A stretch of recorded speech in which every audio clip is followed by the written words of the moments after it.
It began as one man's love for the automobile. His collection was once listed by the Guinness Book of World Records as the largest privately owned collection. Now it is one of the largest auto museums in the world. This is the LeMay.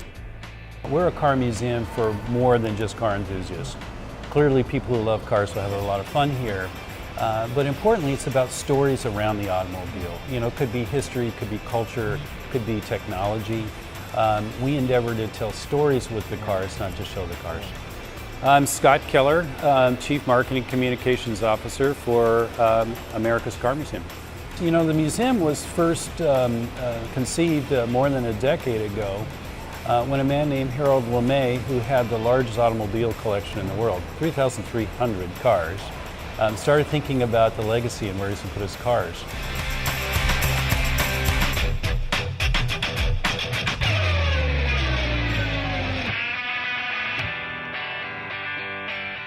This is 4 floors, 165,000 square foot. So we have 15 galleries here.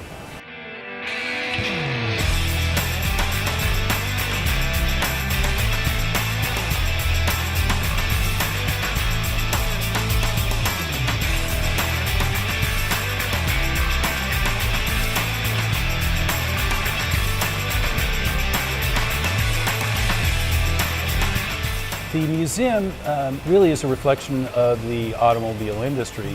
You know, automobiles have actually been in our culture for 110 years. So we have automobiles dating back to the early teens, literally the earliest days of the automobile. Me, myself, growing up, I still remember my parents had an LTD.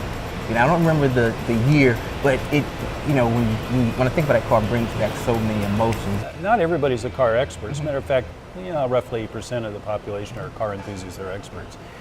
But I would argue exactly what you're saying is everybody's got a memory with a car. Yeah. So a car you went on vacation in, or you know, your first car, or a car you always wanted to own, or one you saw in a movie, it doesn't really matter. So you were a young boy when you first fell in love with automobiles? Yes, okay. yeah. My family is in the automobile business, so cars have always been around. And so, yeah, I have an admitted disease around automobiles. We have an expression around here, you shouldn't vote your garage. So I have to be careful that we're paying as much attention to automobiles that I might not personally like. Yeah. But yeah, it's a lot of fun. There's a lot to see here because the museum is got a ton going on. I mean, other than the exhibits and the cars, we've got slot cars and racing simulators and a movie theater and a show field and just tons and tons to do.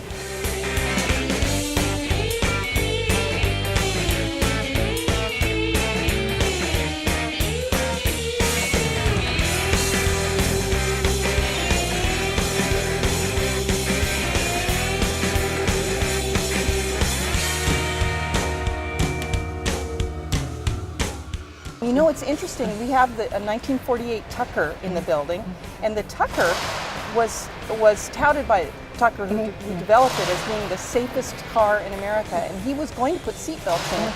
But the reason why they didn't put seatbelts in it is because in the day, seatbelts made the impression that the car was unsafe. If you had to wear seatbelts in a car, the car was unsafe, as opposed to today. Things have changed, yes. I must say. I'm Renee Christ, Collections Manager for LeMay, America's Car Museum. I have a 1965 Volkswagen Bug that I purchased when I was 17 years old, and I still have it. Now, did you ever think about getting rid of it? Well, over the years I thought about selling it a few times, but it was the type of thing where I had driven it all through high school, all through college, and I just couldn't get rid of it. It was more like a family member than anything else. Growing up, when I was in high school, I had a Toyota Tercel, and every now and then I'll ride around town and I'll see that car, and it just brings up moments of nostalgia for me. And I would take a picture and send it to some friends, and we'll go back and laugh and talk about the memories we had. All the things, all the people that I piled into that VW Bug. Matter of fact, now my friends that knew me back then still are astonished that I have the car now, because they remember riding around in it with me. Well, I'm the collections manager here, which means I take care of all the vehicles and our non-vehicle assets that we have on display. Both our loan cars, make sure that they're on display and they're taken care of properly, and the cars that the museum owns. So there's just any given time, there's just about 300 cars here on display. Wow. everyone always asks me what my favorites are, and it's so hard for me to pick one because I love them all. They're just wonderful, beautiful examples of American cars and you know, foreign cars as well. It's really hard for me to pick just one, but I have a few that I really, really like a lot. We're about America's love affair with the cars, but not necessarily American cars. It's about cars you would have seen on the road. So if you were in America, probably more on the coast, in the East Coast or the West Coast, in the, you know, the period of the 50s going through the 60s, even now to some extent, you would have seen these great British cars all over the place. You know, they started coming back after the war when the soldiers fell in love with them, found their way into our car culture, and they're still around, but you saw a lot of them back in the 60s. Well, we start with a story. So British invasion, we said, well, there was this great time with, you know, music and fashion and culture and cars. It all came together. So you start with that kind of basic story, and then you work from there.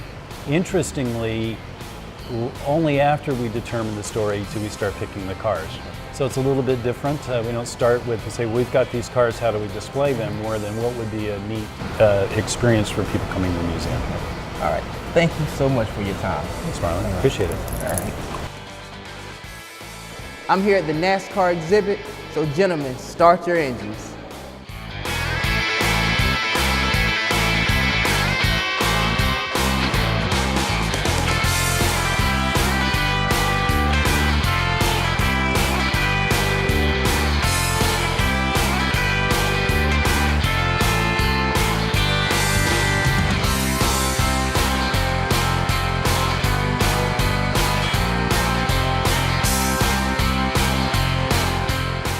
You know, Marlon, there happens to be a car in the building that's called a Marlin. We should go down and show it to you. Oh, I definitely got to see that. All right. So this is the Marlin. This is the Marlin, and it's a 1965 AMC Rambler Marlin. I had to bring you down here because, you know, I mean, after all, how many times have you got a car that's kind of named after you a little bit? I know. Now, it's spelled with the I-N. That's right. And mine is O-N, but looking here, I see the car was sold for $3,100. That's right, new. Could I get it for that price? No, not today.